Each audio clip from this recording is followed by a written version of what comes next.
As California burns, Governor Gavin Newsom continues to point fingers. Senate confirmation hearings begin this week, plus another left-wing reporter leaves corporate media. All that and more. I'm Bobby Eberle. This is a 13-minute news hour. God bless the United States of America.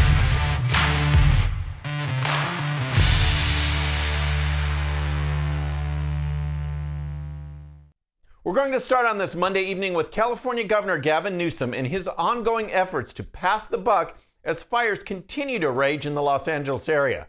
Now, when we talk about failed Democrat politicians and the complete lack of leadership, there's plenty of nominees for the worst of the worst. We have Karen Bass, the mayor of Los Angeles. Remember, she criticized Ted Cruz for leaving Texas during a disaster, but then was in Ghana as the fires erupted. Upon her return, she was greeted by reporters and provided these remarkable comments and stunning insights. Fire chiefs say that they're really stretched to the limit and running out of water. What have you got to say to that?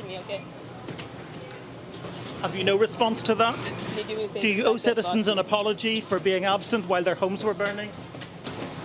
Do you regret cutting the fire department budget by millions of dollars, Madam Mayor? Have you nothing to say today? Can you back up, please? Appreciate it. Have you absolutely nothing to say to the citizens today? Elon Musk says that you're utterly incompetent. Are you considering your position? In that case, what we are seeing is not only incompetence, but arrogance. Arrogance that the people of Los Angeles don't deserve any kind of comment. And then there's the fire chief and the entire leadership of the fire department that seems more concerned about DEI than being able to do the job. But at the top of the list has to be Gavin Newsom. In comment after comment, Newsom passes blame and cries that misinformation and disinformation are hurting his feelings. Here's Newsom when asked about no water in the fire hydrants.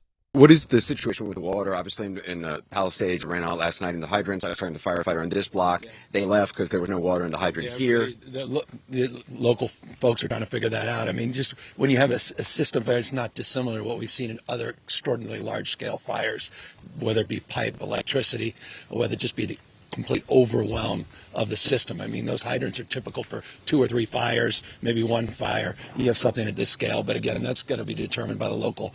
No water? Local problem. But it's precisely Newsom's policies that have led to the water shortages. President-elect Donald Trump criticized Newsom over water policies that pump water back out into the ocean rather than keeping them in reservoirs. Newsom called out this so-called misinformation on NBC News and was quickly fact-checked. I don't know what he's referring to when he talks about the Delta smelt in reservoirs. The reservoirs are completely full, the state reservoirs here in Southern California. That mis and disinformation, I don't think advantages or aids any of us. Responding to Donald Trump's insults, we would spend another month. I'm very familiar with them. Every elected official that he disagrees with, very familiar with them. We do know, though, from reporting here locally that one reservoir that serves the Palisades was not full. And that's exactly what triggered my desire to get the investigation to understand what was happening with that local reservoir that was not a state system reservoir. The arrogance is unmatched. This is the guy who blasted Californians about obeying lockdowns and mask mandates while he was dining maskless with Democrat elites.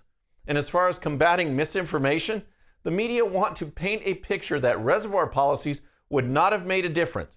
But independent journalist Michael Schellenberger has talked with a water department whistleblower who states that having enough water could have made a tremendous difference.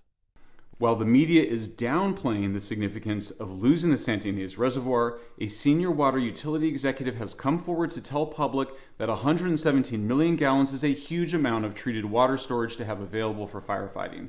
Massive, maybe one of the biggest treated water storage reservoirs on the whole West Coast.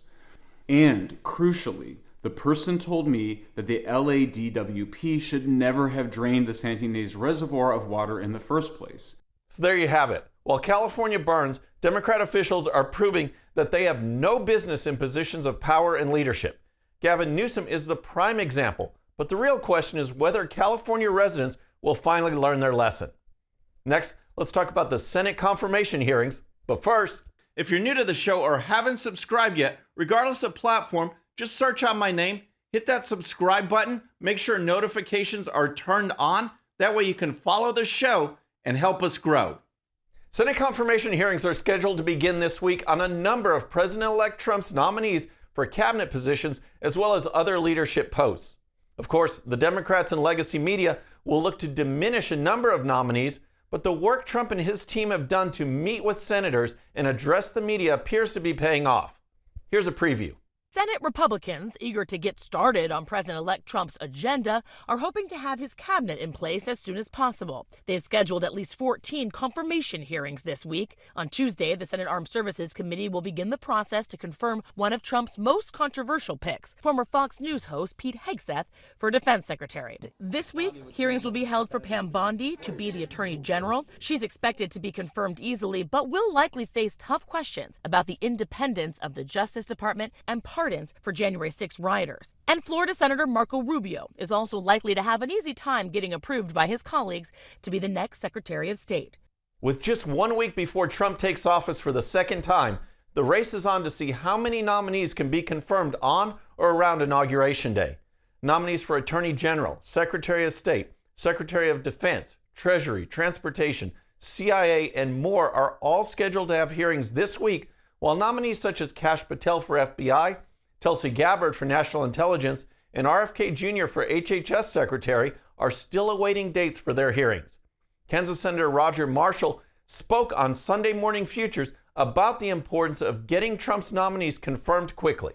Listen, President Trump's going to go in on day number 1 and sign 100 executive orders. But those orders go nowhere unless we get these nominees across the finish line. He signs the executive order, then these secretaries are going to help write the rules surrounding them, and then they have to implement them. And that's why it's so important that we get this ball rolling and have a bunch of these nominations ready for the president to sign on day 1. There is so much that needs to be done, but it appears that the Senate is on board with pushing the nominees forward. And that's where the political weight of Trump and the national mandate come in handy. Marshall was asked if he thinks all of Trump's nominees will get confirmed, and Marshall was optimistic about the prospect. You know, I hate to count my chickens before they hatch, but yes, I do. I think that they need to go through the hearing process. They're going to get beat up by the legacy media and the left as well, but I think the votes are there. And, you know, as I've interviewed these people one-on-one, they've been great communicators. They're great leaders. They're very accomplished. Yes, some of them are outside the box, but I do think we have the votes. Now, there does appear to be some stonewalling or slow playing with some of Trump's choices. According to Senate rules, a hearing can't be scheduled until 7 days after background materials have been submitted to the Senate by the FBI. These background materials for Tulsi Gabbard in particular are moving suspiciously slowly, considering that Gabbard herself has gone on record saying all of her information was submitted as requested and on time several weeks ago. Which nominees will get the most pushback? Are there any in danger of being rejected? The answer to those questions will quickly become clear, but the momentum is on Trump's side. Next, the media landscape is changing before our eyes, and the Washington Post's Jennifer Rubin is the latest left-wing journalist to feel the effects and run for cover. Old-time media outlets are seeing their subscriber and viewer base substantially decline. This fact has caused the owner of the Los Angeles Times to declare that the publication must renew its focus on balanced reporting. What was the result of this announcement? It sent left-wing reporters into a meltdown, and that is exactly what's happening now at the Washington Post. Post owner Jeff Bezos has stated his desire to bring the paper more toward the center. As you recall, Bezos nuked the paper's endorsement of Kamala Harris. Now, because of these moves toward balance, Jennifer Rubin has quit and is starting her own independent publication. In a post on X, Rubin writes, "Big news, I have left the Post. Corporate and billionaire media are failing to meet the moment. We'll have politics, but also cooking, humor, film, and even pets. And because I want to be true to my values, I am leaving X. I refuse to enable the Elon Trump presidency." In a longer statement, Rubin says, quote, "Corporate and billionaire owners of major media outlets have betrayed their audience's loyalty and sabotaged journalism's sacred mission, defending, protecting, and advancing democracy," end quote. Rubin will be joined at her new outlet, The Contrarian, by Harry Litman, who quit the Los Angeles Times following the announcement of the publication moving more toward balanced coverage, and notorious Trump hater George Conway. To add to this upheaval are the recent revelations by Mark Zuckerberg when he sat down with Joe Rogan. Zuckerberg slammed the Biden administration for its strong-arm tactics on censorship. Zuckerberg is hardly blameless, but it was certainly refreshing to see him step up forward and admit what was going on.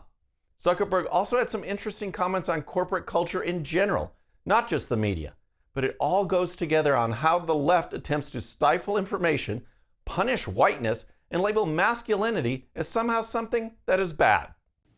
I think a lot of the corporate world is like pretty culturally neutered. And I think it's one thing to say we want to be kind of like welcoming and make a good environment for everyone. And I think it's another to basically say that masculinity is bad. And I just think we kind of swung culturally to that part of the kind of the spectrum where, it's all like, okay, masculinity is toxic. We have to like get rid of it. Great comments. And the push against masculinity is all part of the left's push for disorder and division. Now we are seeing pushback in the corporate world, and that is what has the left in a meltdown. And next, here's some rapid-fire headlines from around the country. As Trump prepares to take on the Washington establishment, it appears that the deep state may be fighting back. As reported in the Daily Signal, a surprising number of federal government employees admit they are gearing up to act like a deep state opposing the incoming second administration of Donald Trump. Most Americans, even many of the elites who voted for Vice President Kamala Harris, are willing to support Trump's administration, according to an RMG research survey commissioned by the Neapolitan Institute. Yet 42% of federal government managers who work in the Washington, D.C. swamp intend to work against the administration. The work of cleaning house certainly won't be easy. Next, convicted liar and all-around bad guy Michael Cohen is reaching out to the Biden administration for a pardon. That's right. Biden pardoned his son Hunter, and Cohen says that he's someone's son too. I put in the application for a presidential pardon because I believe that Joe Biden has the same responsibility to me that he had to his own son. And I would expect that the same exact pardon that he gave his son has to go to me and to anybody else that's on that enemies list, whether they want it or not. Because I assure you, solitary confinement where I did 51 days sucks. Well, tell that to the January 6th prisoners. And finally, some colleges are desperately holding on to their wokeness despite America's complete rejection of the left-wing ideology. Northwestern University's Department of Black Studies is offering a course called, quote, Unsettling Whiteness. As reported by Campus Reform, the brief description on the list states that the course will make the historical, political, and cultural formation of whiteness in Western modernity visible and narratable for commentary and analysis. A more extended description appears on the page of Northwestern's website. That description says that, quote, whiteness can be broadly understood as maintaining the current state of affairs. It's clear that America's colleges and universities have a lot of work to do. Friends, that's our show for today. I hope you enjoyed it. Remember, today's show's one sheet is available to Patreon supporters using the link in the description. The one sheet gives you the links to all the videos and stories used on today's show, so you can dive even deeper into each issue. And with that, our next show will be Wednesday evening at the usual time. Until then, I'm Bobby Eberle. This is a 13-minute news hour.